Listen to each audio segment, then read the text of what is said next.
한옥촌에 가면 사라진 비평가. 일부. 한옥촌에 가면 사라진 뒤평가. 여러분 혹시 완벽해 보이는 삶 뒤에 감춰진 섬뜩한 진실에 대한 이야기 들어보셨나요? 오늘 이야기는 모두에게 존경받던 미술평론가 강윤서가 흔적도 없이 사라진 충격적인 사건입니다. 서울 한복판 고즈넉한 한옥촌의 싸늘한 기운이 감돌았어요.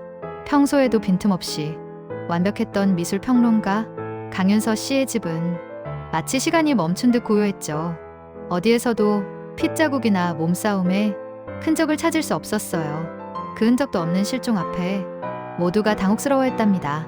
베테랑 형사 이지아는 사건 현장에 들어서는 순간 묘한 위화감을 느꼈어요.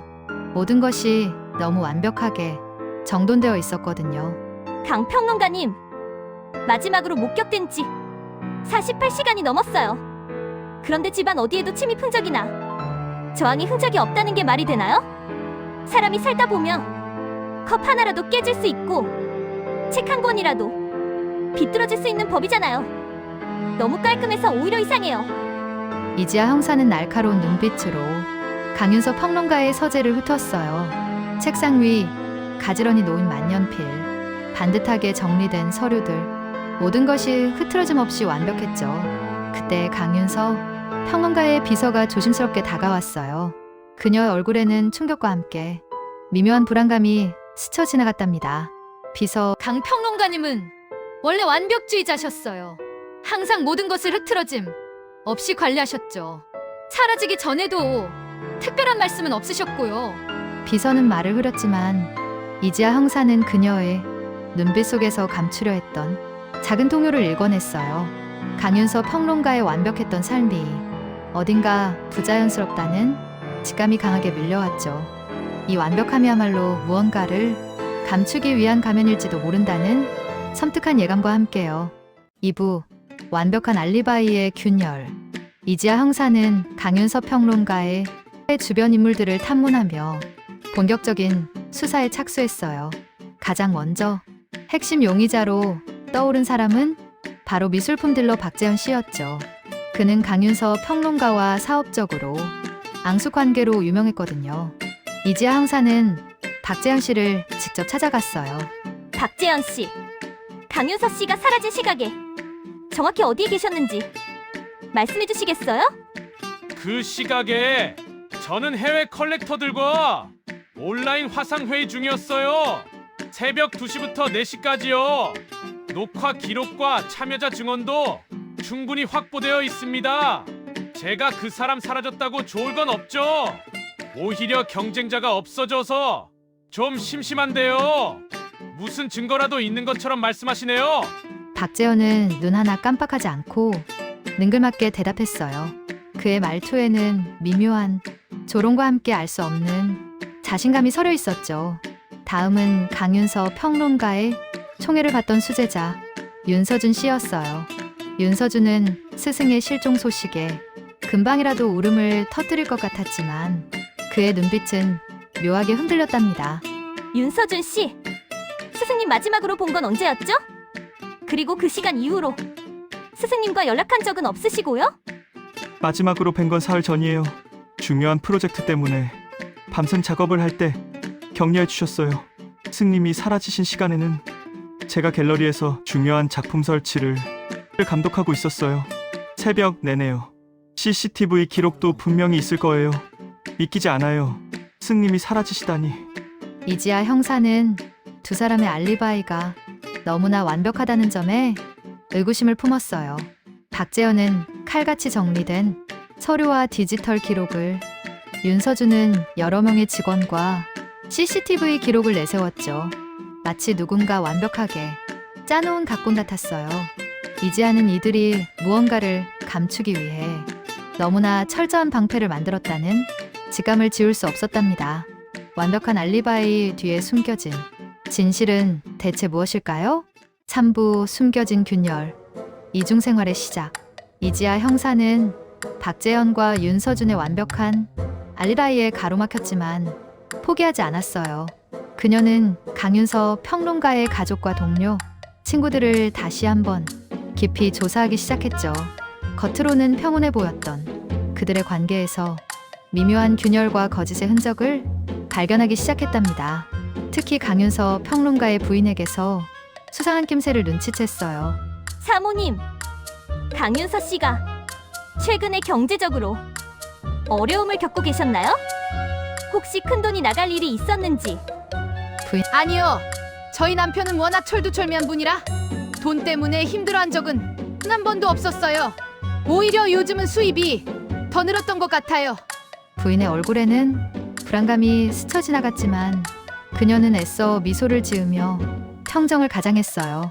하지만 이지아 형사는 그 짧은 망설임과 어딘가 부자연스러운 미소를 놓치지 않았죠. 수입이 늘었다는 말이 오히려 의심스러웠거든요. 강윤서 평론가의 한 동료는 그가 최근 들어 부쩍 예민해졌고 밤늦게까지 어디론가 전화를 걸곤 했다는 증언을 했어요. 강 평론가님이 한동안 잠도 제대로 못 주무시고 초조해 보였어요. 그리고 며칠 전에는 혼잣말로 그때 그 장소 늦으면 안 돼 라고 하는 걸 들었어요. 아주 중요한 비밀 장소인 것 같았는데 어디인지는 모르겠어요. 결정적인 단서였어요.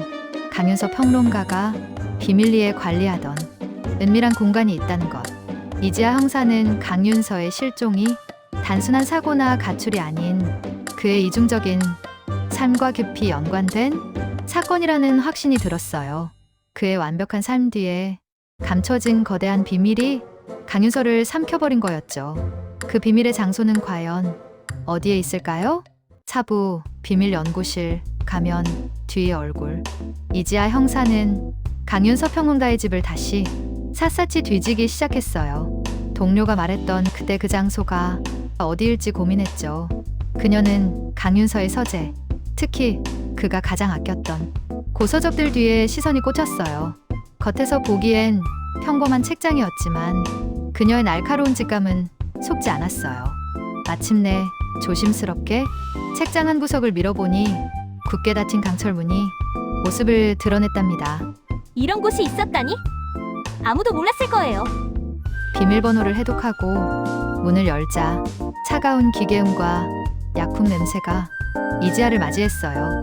안은 일반적인 미술 평론가의 서재가 아닌 첨단 장비들로 빽빽하게 채워진 비밀 연구실이었어요. 여러 대의 모니터와 정밀한 분석 기기들, 그리고 한쪽 구석에 잠겨있는 서랍. 이지아는 서랍을 열기 위해 애썼고 마침내 그 안에서 낡은 가죽 일기장과 다수의 암호화된 파일들을 발견했어요. 일기장 곳곳에는 알 수 없는 기호와 복잡한 수식들이 적혀 있었죠. 이게 다 뭐죠? 강윤서 씨가 평론가가 아니라 비밀 과학자라도 됐다는 건가요? 아니면 위조 미술품에 대한 연구 자료일까요?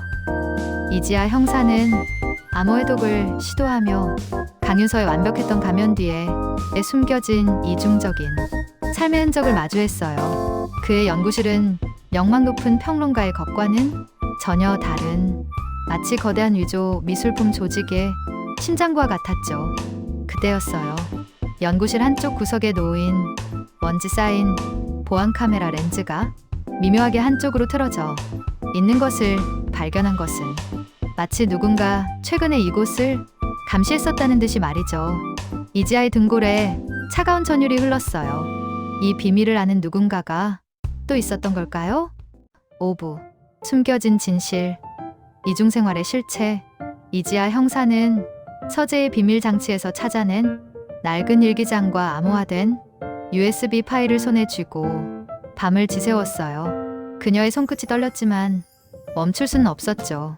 며칠 밤낮을 매달린 끝에 마침내 강윤서 평론가가 남긴 디지털 흔적에 암호를 해독하는 데 성공했어요. 화면 가득 펼쳐진 파일들을 보며 그녀의 눈은 휘둥그레졌어요. 일기장에는 존경받던 미술평론가 강윤서가 아닌 또 다른 그의 모습이 담겨 있었어요. 그는 단순한 평론가가 아니었어요. 자신의 명성과 인맥을 이용해 거대한 위조 미술품 조직의 핵심 인물로 활동하며 막대한 부를 축적해왔다는 충격적인 내용이었죠. 강윤서 평론가가 얼마나 철저하게 이중생활을 해왔는지 그의 일기장은 소름 끼치도록 상세하게 기록하고 있었어요. 위조품 제작에서부터 유통, 자금 세탁에 이르는 조직의 은밀한 움직임과 그가 관여했던 굵직한 사건들이 빼곡하게 적혀 있었죠. 이지아 형사는 강윤서의 위선적인 삶과 조직의 존재를 파악하며 깊은 혼란에 빠졌어요. 그녀는 이 거대한 진실 앞에 잠시 숨을 멈추었지만 이내 눈빛을 다잡았어요. 이 사건이 단순한 실종이 아님을 직감한 그녀는 더욱 깊이 파고들기로 결심했어요. 이제 강윤서의 실종은 위조 미술품 조직이라는 거대한 판도라의 상자를 여는 열쇠가 되었으니까요. 6부 조직의 배신, 수제자의 음모. 이지아 형사는 강윤서의 일기장과 파일들을 분석하며 위조 미술품 조직의 복잡한 구조와 인물 관계를 하나씩 꿰뚫어 보았어요. 강윤서가 이 조직의 단순한 자금책을 넘어 마치 정교한 시계의 태엽처럼 모든 것을 조종하는 마스터 키 역할을 했다는 사실이 드러났죠. 그러나 가장 충격적인 내용은 따로 있었어요. 암호화된 파일 속에서 이지아는 강윤서의 실종이 단순한 사고나 외부 세력의 소행이 아님을 알게 되었어요. 그것은 바로 조직 내부의 치밀한 권력, 다툼과 배신으로 인한 것이었어요. 강윤서가 자신의 자리를 위협받고 있다는 불안감, 그리고 믿었던 이에게 배신당할지도 모른다는 고뇌가 글자마다 생생하게 묻어 있었죠. 이지아의 손가락이 멈춘 곳은 한 이름이었어요. 강윤서가 가장 총애하고 신뢰했던 수제자 윤서준 씨였어요. 파일 곳곳에는 윤서준이 스승의 비리를 알게 된 후 조직 내 권력을 장악하기 위해 강윤서를 제거하려 했던 정황들이 적나라하게 담겨 있었어요. 강윤서의 미세한 필체는 불안감과 함께 윤서준을 향한 깊은 배신감을 토해내고 있었죠. 이지아 형사의 심장이 차갑게 식어내렸어요. 그녀는 배신의 칼날이 가장 가까운 곳에서부터 날아왔다는 사실에 소름이 돋았지만 동시에 이제야 진범에게 한 걸음 다가섰다는 확신을 가졌어요. 그녀는 더 이상 주저하지 않았어요. 윤서준을 체포하기 위한 치밀한 작전을 계획하기 시작했답니다. 7부 함정수사 드러나는 진실. 이지아 형사는 윤서준을 체포하기 위한 계획을 빈틈없이 세웠어요. 그녀는 강윤서의 파일에서 얻은 정보를 이용해 윤서준이 조직의 새로운 리더로서 위조품 거래를 시도할 만한 장소를 특정했죠.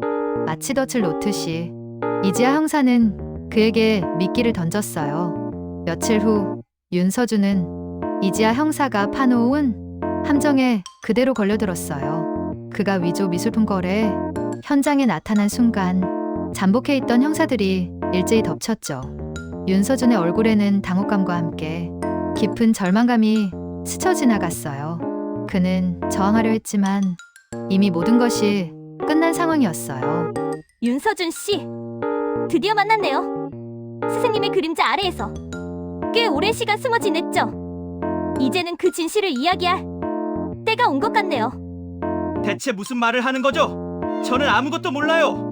윤서준은 처음에는 완강히 부인했지만 이지아 형사가 내민 증거물들과 강윤서의 일기장 사본을 본 순간 그의 눈동자가 흔들리기 시작했어요. 마치 굳게 닫혔던 댐이 무너지듯 윤서준은 결국 모든 것을 자백했어요. 강윤서 평론가는 위조 미술품 조직의 실체를 폭로하려 했지만 오히려 윤서준과 조직에 의해 역으로 이용당하고 계획된 살인을 당했음이 드러났죠. 윤서준은 강윤서를 제거하고 조직 내 권력을 장악하려 했던 자신의 탐욕을 인정했어요. 그의 자백을 통해 거대한 위조 미술품 조직의 실체와 연루된 인물들이 세상에 드러나기 시작했답니다. 이제 남은 것은 이 거대한 비리를 뿌리 뽑는 일뿐이었어요. 8부 욕망의 끝.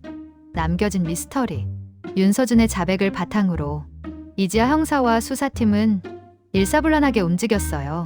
강윤서의 파일 속에 숨겨진 단서들이 빛을 발했고 위조 미술품 조직의 주요 인물들이 하나둘씩 체포되기 시작했죠. 전국 각지에서 동시에 이루어진 대대적인 작전으로 오랜 기간 암약해왔던 거대한 조직은 결국 와해되었어요. 탐욕에 눈이 멀어 스승을 배신하고 살인까지 저질렀던 윤서준은 법의 심판을 피할 수 없었어요. 그는 자신의 권력을 향한 욕망 때문에 결국 파멸을 맞이하고 말았죠. 강윤서의 실종 사건은 단순한 미스터리가 아닌 인간의 추악한 욕망이 빚어낸 비극적인 살인 사건으로 진실이 밝혀졌어요. 모든 퍼즐 조각이 맞춰졌지만 이지아 형사의 마음 한구석에는 여전히 깊은 허탈감이 남았어요. 강윤서가 감춰둔 엄청난 양의 위조품들과 그가 쌓아올린 막대한 재산의 정확한 행방은 여전히 미스터리로 남아있었거든요. 모든 것을 손에 쥐고도 결국 파멸에 이른 그의 삶은 인간의 명예와 욕망이 얼마나 잔인한 비극을 낳을 수 있는지 여실히 보여주는 것 같았어요. 이지아 형사는 씁쓸한 여운을 안고 그 사건을 마무리했어요. 그녀의 날카로운 직감과 끈기 있는 수사력은 또 한 번 거대한 악을 밝혀냈지만 그 과정에서 드러난 인간의 추악함은 그녀에게 깊은 상흔을 남겼답니다. 오늘 이야기는 어떠셨나요? 제가 준비한 강윤서 평론가의 숨겨진 진실 이야기는 여기까지입니다. 오늘 이야기가 여러분에게 인간의 욕망과 그 끝에 찾아오는 비극에 대해 생각해보는 계기가 되었기를 바랍니다. 구독과 좋아요는 다음 이야기를 만드는데 큰 힘이 됩니다. 그럼 다음 시간에 또 만나겠습니다.